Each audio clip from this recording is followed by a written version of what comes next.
আমার বাবারা, আমি বলছিলাম এই বেহেশত অনেক দূরের রাস্তা।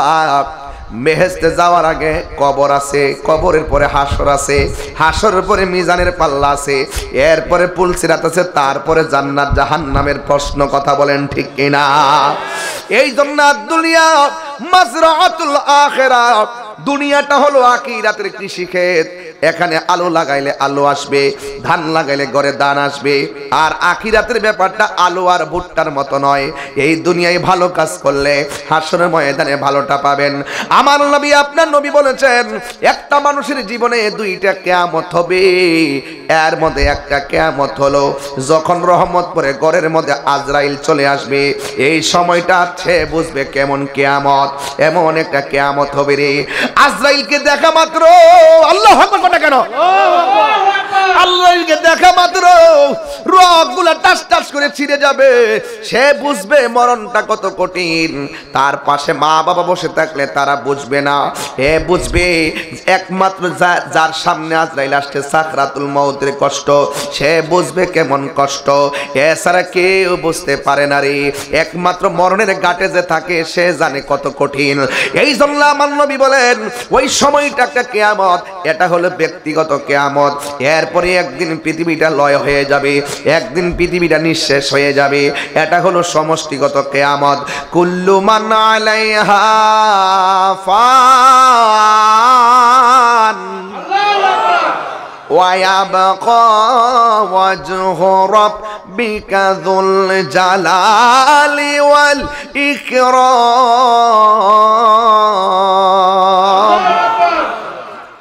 সব ধ্বংস হয়ে যাবে। আল্লাহর হাবিব বলেন, এমন একটা সময় আসবে আঘাত হবে। আজকে যখন হেলিকপ্টার দিয়ে আমি উপর দিয়ে আসি, পাইলট ভাই আর আমি একসঙ্গে কথা বলতেছিলাম আর দেখতেছিলাম কত দিক দিয়ে কত রাস্তাঘাট। জীবনে কল্পনা করা যায় না যে দিক রাস্তা হবে। আবার ভাবতেছিলাম যে এখানে বাড়ি 50 বছর আগে কেউ কল্পনা করে নাই সেখানে বাড়ি হবে। আপনারা জবানটা খুলে বলুন, এই যে আজকে যারা আপনার চলছি, আগামী 50 বছর পর এখানের প্রায় 70% মানুষ চলে যেতে পারে। কথা বলেন না কেন, কথা বলেন না কেন? আপনারা কি ভাবছেন যে এখানের ভিতরে দিনের বেলায় এই মাহফিলটা হবে 5 দিন, 1 সপ্তাহ আগেও কি ভাবছেন? ভাবেন নাই তো। অনেক কিছু দেখবেন। রাসূল বলছেন আঘাত হবে। রাখাল যারা, তারা বড় বড় প্রাসাদের মালিক হয়ে যাবে। মসজিদের সৌন্দর্য বেড়ে যাবে, মুসল্লির সংখ্যা কমে যাবে। দেখবেন এখনো হয়তো বুঝেন যে জুম্মার নামাজে অনেক মুসল্লি, ফজর নামাজে যাইয়া দেখেন কয়জন আছে। এই বাড়ি ওই বাড়ি মসজিদ সুন্দর করার জন্য তারা প্রতিযোগিতা করবে। এটা কিয়ামতের আলামত। ভূমিকম্প হবে, জানা বিবিচার বেড়ে যাবে, মান্যতা উঠে যাবে, বড়কে সম্মান করবে না। এখন সেই পরিবেশ শুরু হয়েছে কি হয় নাই? এগুলো কিয়ামতের আলামত রে বাবা। এই আল্লাহ পাক কোরআনের মধ্যে বলে দিয়েছেন, সূরা নাবার মধ্যে বলে দিয়েছেন। কি বলছে জানেন? এই পৃথিবীর মধ্যে অনেক পাহাড় আছে। আমরা তো মনে করি পাহাড়গুলো মনে হয় আল্লাহ এমনি বানাইছে। না, পাহাড়গুলো এমনি বানায় নাই। পাহাড়গুলো আল্লাহ বানাইছে পেরেক হিসাবে। কি হিসাবে? পেরেক হিসাবে বানাইছেন। আল্লাহ পাক কোরআনের মধ্যে বলে দিয়েছেন, ওয়াল জিবালা আওতাদা, এই জমিনে যত পাহাড় আছে, পাহাড় দিয়ে আল্লাহ জমিনটারে পেরেক মারছে, এই জন্য জমিন নড়াচড়া করে না। ঘরের মধ্যে টিন যেমন করে একটা কাঠের মধ্যে স্ক্রু লোহা দিয়ে আটকায়া দেয় যেন বাতাসের টিনটাকে উড়াই নিতে না পারে, ঠিক আল্লাহ পাক ওই জমিনে বড় বড় পাহাড় দিয়ে জমিনটারে পেরেক মারছেন, এই জমিনটা যেন নড়াচড়া করতে না পারে। আল্লাহর হাবিব সাল্লাল্লাহু আলাইহি সাল্লাম কিয়ামতের আলামত অনেকগুলো বলেছেন, কিন্তু আল্লাহ পাক কোরআনের মধ্যে বলছেন এমন একটা সময় আসবে এই পাহাড়গুলো আকাশে উড়ে যাবে। কখন উড়ে যাবে? ওয়া তাকুনুল জিবালু কাল হিনিল মানফুস, এমন একটা সময় আসবে পাহাড়গুলো তুলার মতো উড়ে যাবে। যখন পাহাড়গুলো তুলার মতো উড়ে যাবে তখন মানুষের অবস্থা কি হবে? ইয়াউমা ইয়াকুনুন নাসু কাল ফারাশিল মাবসুস, সেই দিন মানুষগুলো কীটপতঙ্গের মতন উড়ে যাবে। ধরুন না রংপুরের মানুষ উড়ে গিয়ে পটুয়াখালী পড়বে, মানুষ আপন জন থেকে ছিটকে যাবে। এরপরে জমিনের অবস্থা কি হবে? ইজা জুলজিলাতিল আরদু জিলজালাহা, তখন ওই জমিনের মধ্যে কম্পন তৈরি হয়ে যাবে। কথা বলেন ঠিক কিনা? এরপরে কি হবে? ওয়া আখরাজাতিল আরদু আসকালাহা, জমিনের নিচে যত বোঝা আছে সব বোঝা বমি করে দিবে, বের করে দিবে। এখানে দুইটা তাফসীর পড়েছি আমি এই আয়াতের। এক তাফসীরে পড়েছি যে আখরাজাতিল আরদু আসকালাহা, জমিন তার বোঝাগুলো বের করে দিবে কিয়ামতের সময়। এর মানে কি? একটা তাফসীরে পেয়েছি আল্লাহ পাক যত নিয়ামত উপরে দিয়েছেন তার চাইতে হাজার গুণ নিয়ামত মাটির নিচে দিয়েছেন। আর বড় করে বলেন না সুবহানাল্লাহ। জমিনের নিচে তেলের খনি, গ্যাসের খনি, কয়লার খনি, যতগুলো খনি আছে সব খনিগুলো বেরিয়ে যাবে। আরেক তাফসীরের মধ্যে পড়েছি জমিনের নিচে যতগুলো মানুষকে দাফন করা হবে জমিনের মানুষগুলো নিচ থেকে উপরে বের করে দেওয়া হবে। তখন মানুষের অবস্থা কি হবে? মানুষের অবস্থা হবে এমন, আল্লাহর হাবিব বলতেছেন ওই সময়, হ্যাঁ হ্যাঁ একটা এটাতে কিছু গজল আছে না আমার হুজুরের গজলগুলো, একটা ওই যে ওই অগমর পিয়ারের গজল হয়ে যেত, এই গজলের বইটা সবাই নিবেন। আমি ওয়াজের মাঝে মাঝে বলতেছি কেন, যদি আমি সপ্তাহে সপ্তাহে আসতাম কিছু অংশ কথা রেখে যাইতাম, পরে সপ্তাহে এসে বলতাম। যেহেতু আমি খুব বেশি আসতে পারবো না, এই জন্য এক ওয়াজের ভিতরে অনেক ভ্যারাইটিস কথা ঢুকাবো, এজন্য আপনারা কেউ কষ্ট নিবেন না। এই গজলের বইটা আল্লামা শাইখ সৈয়দ ডাক্তার মনজুর আহমদ ওয়াইসি রেফাই হুজুর কেবলা রহমতুল্লাহ আলাইহি, তিনি নিজের হাতে যে গজলগুলো লিখেছেন, যে কাসিদাগুলো লিখেছেন, এই কাসিদার বইটা আপনারা, এটা কত করে? এগুলা 150 টাকার হাদিয়া। এটা নিয়ে যাবেন। আপনি যদি আপনার আম্মাকে তো জীবনে অনেক টাকা দিয়েছেন মনে হয়, কিন্তু ছেলেরা তো মার হাতে টাকা কম দেয়, বউর হাতে বেশি টাকা দেয়।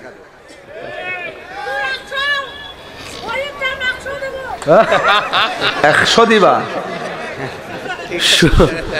তো শুধু তোমার জন্য, ঠিক আছে ঠিক আছে, তো তোমার জন্য, কারণ অনেক ভালো প্রিন্টিং তো। যাই হোক অসুবিধা নেই, নিয়ে যাও। তো যাই হোক এটার ভিতরে অনেক কাসিদা আছে। আপনার আম্মাকে যদি এই বইটা দেন, আমার মনে হয় আপনার আম্মা সবচেয়ে বেশি খুশি হবে যে বাবা তুমি যাই দিছো না দিছো একটা স্মৃতি দিছো, একটা প্রেম দিছো। কথা কন ঠিক কিনা? পাইছো গজলটা পাইছো?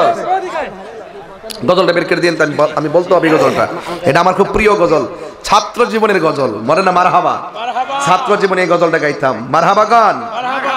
ও গো মোর প্যারা নবী, তুমি যে সৃষ্টির ছবি, তুমি মাহবুবে খোদা শাহে দো জাহান, তুমি মাহবুবে খোদা শাহে দো জাহান, আমার ঈমান আমার দ্বীন আমার জান, আমার ঈমান আমার দ্বীন আমার জান, তোমারই নূর হতে এসেছে প্রাণ যাতে, ভালোবাসা যে তাতে, তোমারই নূর হতে এসেছে প্রাণ যাতে, ভালোবাসা যে তাতে, ইয়া নবী তবু কাছে পাইবে সে প্রাণ, ইয়া নবী তবু কাছে পাইবে সে প্রাণ, আমার ঈমান আমার দ্বীন আমার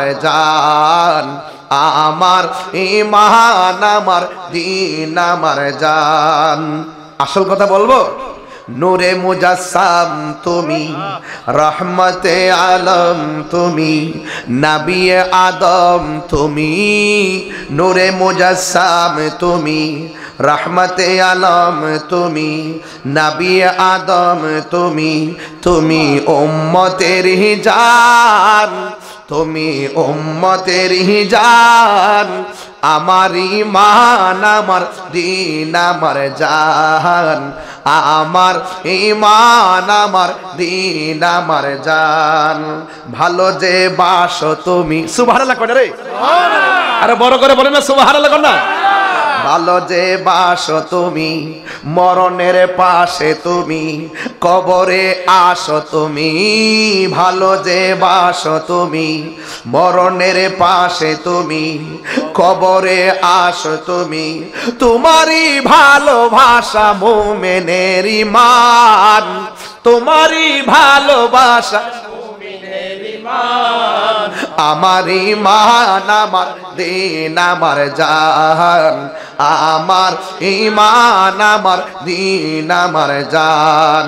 ওগো মোর প্যারা নবী, তুমি যে সৃষ্টির ছবি, তুমি মাহবুবে খোদা শাহে দো জাহান, তুমি মাহবুবে খোদা শাহে দো জাহান, আমার ঈমান আমার দিন আমার জান, আমার ঈমান আমার দিন আমার জান। আল্লাহু আকবার।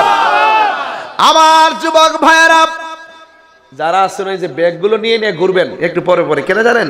আমি চাই সবাই এই মাহফিলে শরীক থাকুক, মাদ্রাসায় শরীক থাকুক এতিম ছাত্রদের জন্য। মারহাবা বলেন। আমার যুবক মা বোনদের প্যান্ডেলও যাবেন ইনশাআল্লাহ। আমার যুবক ভাইয়েরা, আল্লাহ রাব্বুল আলামিন সুবহানাল্লাহ সুবহানাল্লাহ বলতেছেন কি জানেননি? ও আখরাজাতিল আরদু আসকালাহা, জমিন তার বোঝাগুলো বের করে দিবে। ও যুবকের দল, শুধুমাত্র তাই নয় রে, আল্লাহ রাব্বুল আলামিন কোরআনের মধ্যে বলে দিয়েছেন সেই দিন পৃথিবীটা এমন ভাবে নড়াচড়া করবে, এই পৃথিবীটা এমন ভাবে নড়াচড়া করবে, ইযা যুলজিলাতিল আরদু জিলজালাহা, যখন জমিনটা কম্পনে প্রকম্পিত হয়ে যাবে।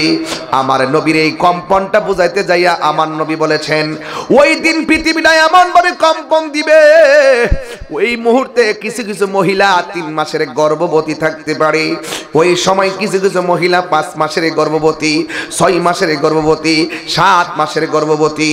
ওই মুহূর্তে জমিনটা এমন ভাবে কাঁপতে থাকবে, ওই জমিনের মধ্যে 6 মাসের বাচ্চাটা ডেলিভারি হয়ে মাটির মধ্যে রক্তাক্ত হয়ে পড়ে যাবে, 3 মাসের বাচ্চাটা রক্তাক্ত হয়ে ডেলিভারি হয়ে যাবে, 7 মাসের বাচ্চাটা ডেলিভারি হয়ে সন্তানটা জমিনে পড়ে যাবে। এ রহমতপুরের বাবারা, ওই সময় মার কেমন কষ্ট হয় বুঝবেন না। বাড়ির মধ্যে যায় মারে যায় বলবেন আম্মা ডেলিভারি কারে কয়? মা বলবে পুত্রে ডেলিভারি কারে কয় বুঝতে চাও? ডেলিভারির সময় মনে হয় আমার জীবনটা মনে চিরদিনের জন্য আজকে চলে যাবে, মৃত্যুর ঘাট থেকে আমি ফিরে আল্লাহ আমাকে এনেছে বলে হেসেছি, আল্লাহ এনেছে বলে আমি কথা বলতে পেরেছি। পৃথিবীর প্রত্যেকটা মা ডেলিভারির সময় পুরো কষ্ট। আমার নবী আপনার নবী বলেছেন ডেলিভারির কেসে যদি কোনো মহিলা মারা যায়, আমার আল্লাহ রাব্বুল আলামিন ওই মহিলাটাকে শাহাদাতের মর্যাদা দিয়ে দিবে। এই জন্য আমার মা, এখানে যতগুলা পুরুষ আজকে আসছেন, হোক মুরব্বী হোক পোলাপান, প্রত্যেকটা মানুষ কিন্তু আমরা মার জঠরে ছিলাম, প্রত্যেকটা পোলাপান কোনো মার পেটের মধ্যে ছিলাম। 10 মাস 10 দিন তোমার মা আমার মা কত কষ্ট করে আপনার পেটের মধ্যে ধারণ করছে। আমার আল্লাহ বলে ইযা যুলজিলাতিল আরদু জিলজালাহা, ও বন্ধু জমিনের কাঁপাকাঁপির কারণে পেটের থেকে সন্তানটা ডেলিভারি হয়ে যাবে। বুঝতেছেন নি জমিনটা কেমনে কাঁপবো? আমি পায়ের মধ্যে দইরা বইলা দিয়া যায়, ওর রহমতপুরে আর আসতে পারি আর না পারি, জীবনে কিছু করেন আর না করেন, মা হার মনে কোনোদিন কষ্ট দিয়েন না, বাবা হার মনে কোনোদিন কষ্ট দিয়েন না। এই মা, ও মা, মাগো আপনার সন্তানটাকে রহমতপুরে আল আমিন, রহমতপুর নেদায়ে ইসলাম আল আমিন এতিমখানায় ভর্তি করায় দেন। আমার বিশ্বাস এই মাদ্রাসায় অধ্যয়ন করলে এই সন্তান কোনোদিন আপনার গায়ে কষ্ট দিবে না, আপনার সঙ্গে খারাপ ব্যবহার করবে না। এই সন্তান আশিকি হয়ে যাবে, এই সন্তান নবীর পাগল হয়ে যাবে। কথা বলেন ঠিক কিনা? এ বন্ধু, কোন ভাষায় ওয়াজ করলে আজকের ওয়াজটা বাড়িতে নিবেন? আজকে ওয়াদা করেন জীবনে কোনোদিন বাবাকে কষ্ট দিব না। এই বাবার কথা কেউ কয় না রে। এই বাবা জীবনে খালি ব্যাগ নিয়ে বাজারে গেছে, পকেটের মধ্যে টাকা ছিল না, মানুষ থেকে ধার করে করে বাজার করে করে আমাদের জিহ্বার দিকে তাকায়া বাবা বাজার করেছে, আমাদের মুখে হাসি ফুটাইছে। এমন কষ্ট, পুরুষের জীবনটা এত কষ্ট, এই কষ্টের ব্যাখ্যা অনেকে জানে না। ওরা কষ্ট করতে করতে শরীরটা একদম নিস্তেজ করে ফেলায়, এরপরও তাদের কষ্টের কথা কেউ বলে না। আরে বাবা, আপনার বাবা আমার বাবা সন্তানদের জন্য এত কষ্ট করেছেন, এই ব্যাখ্যা বোঝানো যাবে না। এই জন্যই তো আমি তাহিরি 6 বছর আগে আমার বাবাকে হারাইছি। আমি জানি বাবা হারা ব্যথা কত, আমি জানি বাবা হারা ব্যথা কত, আমি জানি বাবা হারা ব্যথা কত। ও বন্ধু রে বন্ধু, ও বন্ধু রে, বাবা হারা ব্যথা কত জানোনি? বাপটা এমন একটা বটবৃক্ষ যে ছায়ার মধ্যে গেলে আর ক্লান্তি লাগে না, যে এই ছায়ার মধ্যে গেলে কোনো ভয় লাগে না। ওই বাপটা যার কবরে চলে গেছে সে জানে বাবা হারা ব্যথা কত। এই জন্য আমি প্রায় মাহফিলের মধ্যে বলি বাবার গজল, বাবা গো বাবা, বাবা গো বাবা, বাবা তুমি কেমন আছো ছোট মাটির ঘরে, তোমার কথারই হৃদয় মাঝে পড়ছে বারে বারে। বাবা তুমি কেমন আছো ছোট মাটির ঘরে, তোমার কথারই হৃদয় মাঝে পড়ছে বারে বারে। বাবা গো বাবা, বাবা গো বাবা, কত আদর কত স্নেহ তোমার কাছে পেলাম, সব কিছু হারিয়ে আজকে নিঃস্ব হয়ে গেলাম। কত আদর কত স্নেহ তোমার কাছে পেলাম, সব কিছু হারিয়ে আজকে নিঃস্ব হয়ে গেলাম। ভালোবাসি তোমায় বাবা, বুকুটা যে যাইছি রে, ভালোবাসি তোমায় বাবা, বুকুটা যে যাইছি রে, তোমার কথারই হৃদয় মাঝে পড়ছে বারে বারে। বাবা গো বাবা, বাবা গো বাবা, মাগো তোমার মতো লই না কেহ আমায় কোলে টানি। কিছু কিছু মুরব্বী দেখতেছি চোখের পানি ফালায় কাঁদতেছে, তাদের বাবা নাই। আমিও তো বাবা হারাইছি। মাগো তোমার লই না কেহ আমায় কোলে টানি, আঁচল দিয়ে মুছে নাকি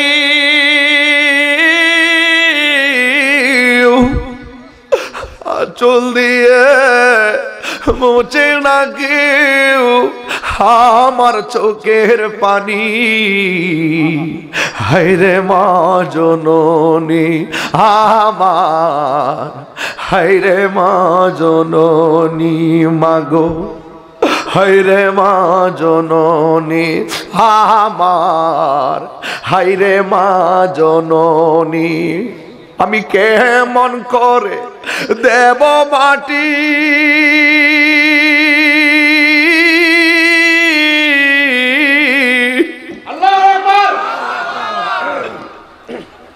আমি কেমন করে দেব মাটি তোমারি কবরে। মা তুমি আমার আগে যেও না গো মরে, মা তুমি আমার আগে যেও না গো মরে। সবগুলা পোলাপান মাথা নিচু কইরা ফলাইছে,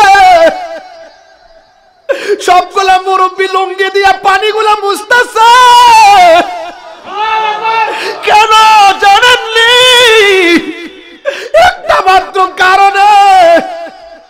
অনেক পোলাপান মার হাতের ভাত খাই আসতে পারে নাই, অনেক মুরব্বী বাবার হাত চেহারা দেখে মাহফিলে আসতে পারে নাই, ওরা কবর দেশে চলে গেছে। বন্ধু, তাহিরি ওয়াজ যদি 1 মিনিটের জন্য ভালো লেগে থাকে, আজকে ইজাজুল জিলাতিল আরদু জিলজালাহা থেকে ওয়াজটা ঘরে ঢুকাইয়া দিলাম। সেই দিন জমিনটা কাঁপতে থাকবে, মা ডেলিভারি হইয়া সন্তান বেরিয়ে যাবে, তখন স্বামী বলবে কি হলো, সন্তান বলবে কি হইলো। ওয়াকালাল ইনসানু মালাহা,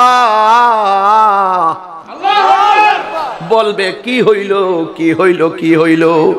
এ বন্ধু, মৃত্যুর জন্য প্রস্তুত থাকো, হাসরের মাঠের জন্য প্রস্তুত থাকো। আজকে কোরআনটা সামনে রেখে বলে দিয়ে যাই, তাহিরিকে যদি 1 সেকেন্ডের জন্য ভালো লাগে থাকে, জীবনে কোনোদিন মা বাবার মনে কষ্ট দিবেন না। মা বাবার মনে কষ্ট দিয়া ফরাজি কান্দি মুরিদ হতে যাবেন, আপনাকে মুরিদ বানাবে না, বলবে আগে তোর মায়ের পায়ে যা। কথা কোন ঠিক না বেঠি? যেই পীর সাহেব বলবে মা বাবার খেদমত লাগতো না, তিনি পীর সাহেব না। ফরাজি কান্দির শিক্ষা হলো বাবারে সম্মান করতে হবে, মাকে সম্মান করতে হবে, 5 ওয়াক্ত নামাজ পড়তে হবে, ইসলামের ডাকের মাঠে প্রস্তুত থাকতে হবে, নবীকে জানের চাইতে বেশি মহব্বত করতে হবে, এবং ইসলামের বিরুদ্ধে, কোরআনের বিরুদ্ধে, নবীর বিরুদ্ধে কেউ যদি কথা বলে, খানকার তসবিহ বালিশের উপরে রেখে রাজপথে নেমে যেতে হবে, নাস্তিক মোরতাদের তার ভাঙা জবাব দিতে হবে। কথা বলেন ঠিক কিনা?